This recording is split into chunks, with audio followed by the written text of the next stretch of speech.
Hi everybody, this is Michael Hildebrand and I'm your host on the Sleeptrust podcast, where I'm talking about how to gain back trust in your ability to have a superb sleep again. In this week's episode of the Sleeptrust podcast, we are going to talk about why you can't sleep.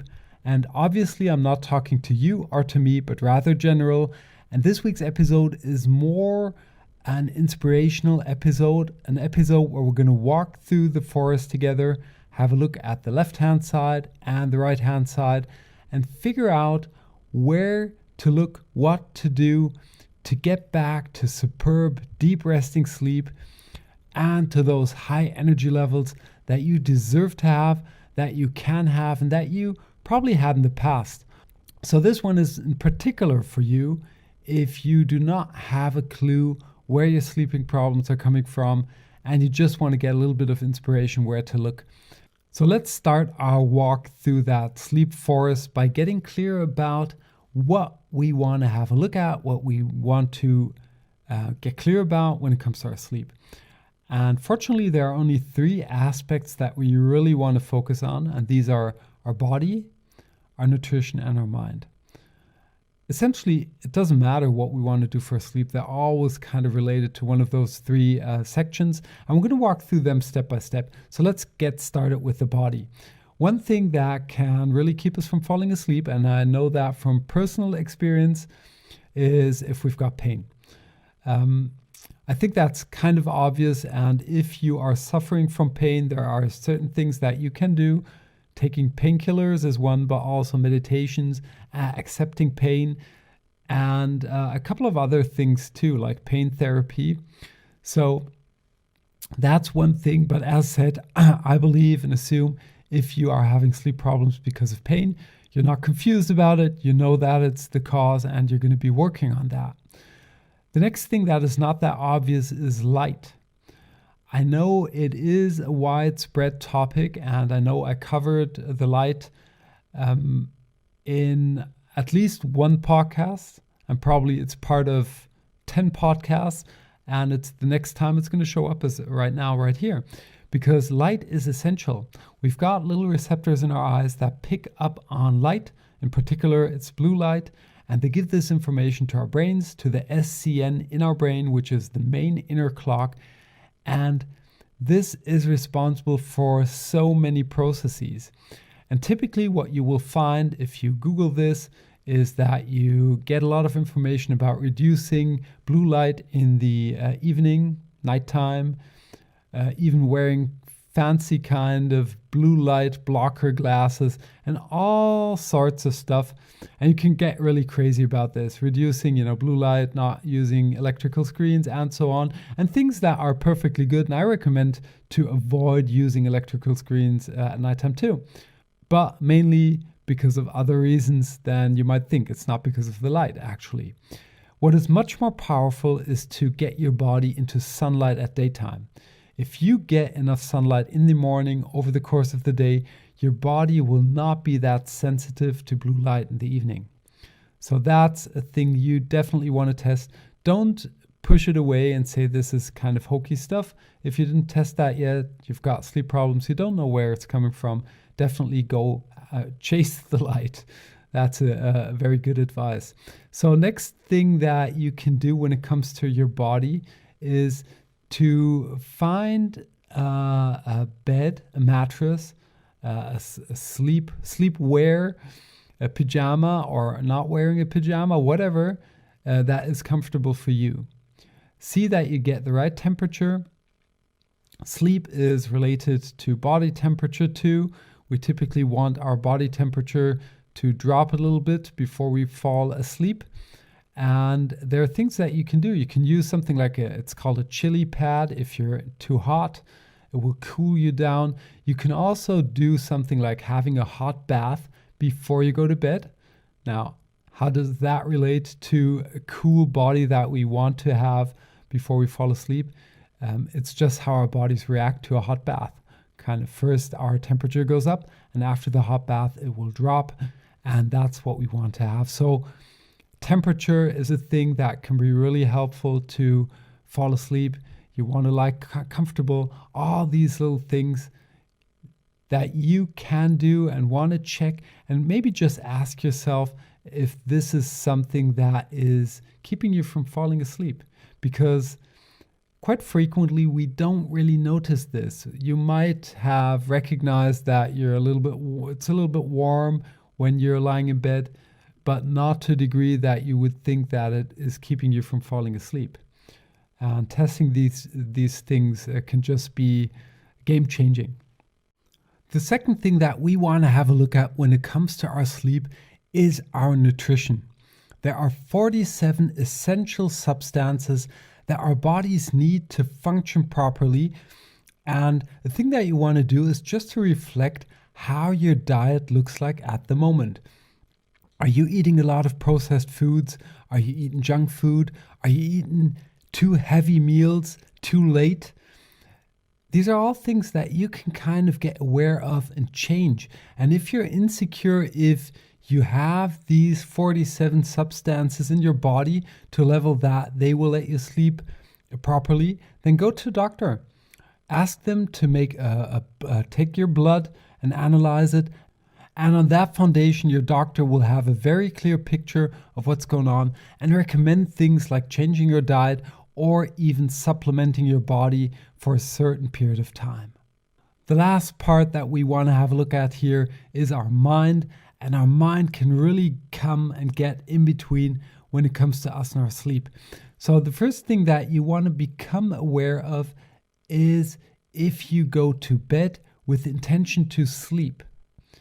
So obviously we all go to bed to sleep, but if you go to bed with the intention to sleep rather than to rest, so like that self-talk is going on, like I'm going to bed, I need to sleep now, and maybe behind that thought is another little thought like, okay, what if I'm not able to fall asleep? I had that once before, and so on. That's just going to build up pressure. So be very aware of what's going on when you go to bed. And if you notice that you go to bed with the intention to sleep, rather go to bed with intention to rest. That's our goal here. If you take conscious control over what you can control, and resting is a thing that you can control, you can go into your bed, you can make it comfortable, you can close your eyes, you can, tell yourself that this is your time to rest. And if you do so, sleep will take care of itself. If not, if you just try to mess around with an unconscious process, that can honestly backfire on your sleep, build up pressure, and pressure is exactly the opposite of what we want to experience when we're going to bed. So that's one thing. Another thing is stress, obviously. If high demands are stressing us out, and we might not even notice how stressed we are.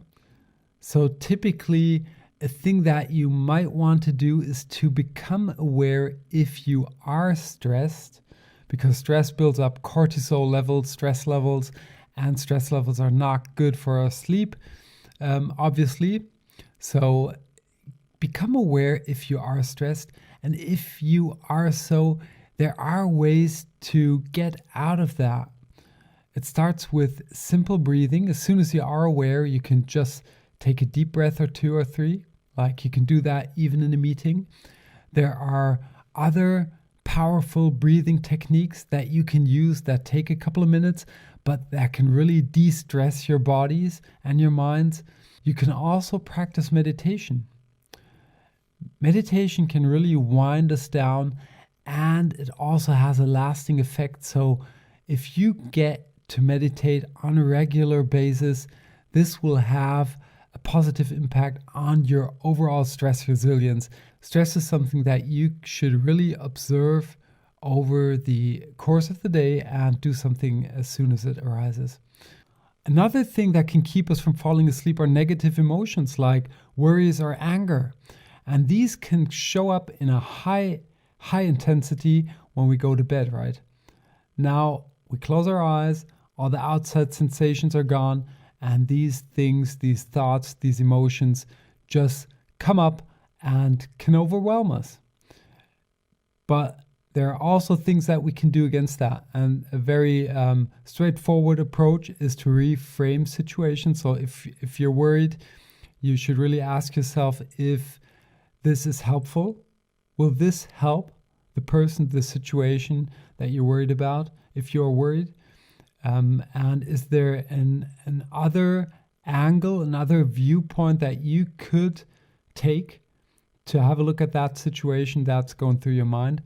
That's one thing. And the other thing is to meditate. And there are very good forgiveness meditations and also very good meditations, guided meditations against worries and also anger.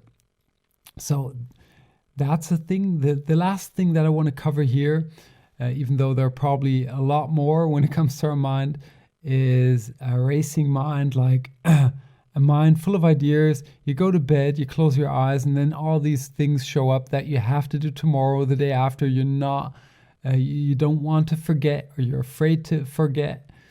The best thing here is to actually just take a journal and write them down. If this is you, just have that little notepad beside your bed with a pen, and best start to dump your brain into that notepad before you lie down and close your eyes. And if something shows up and you know that it's going to bug you at some point, just write it down. And that way you know that you can't forget it. And the next morning you just take your notepad and schedule everything into your calendar or take actions that are required. And the main point here is that you know that it's not going to be lost if you close your eyes and fall asleep. So very powerful things that you should really take care of. Have a look at everything. I hope this got you inspired to look at your body, nutrition, mind. I covered a couple of very common things.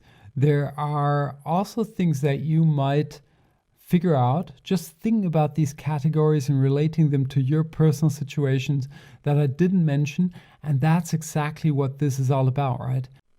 And just to give you a little bit of context around what we did here today, essentially we walked through step 4, 5, and 6, the body, nutrition, and mind, of my proven 9-step system that I use to guide people from often low energy levels, bad sleep, back to those high energy levels on the foundation of a deep, resting, and high quality sleep.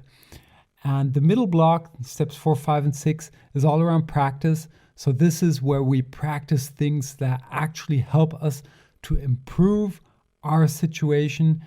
And what we did here today is just to get inspired that there are these 3 aspects of our life that relate to sleep and that we want to have a look at to figure out which one relates to us most.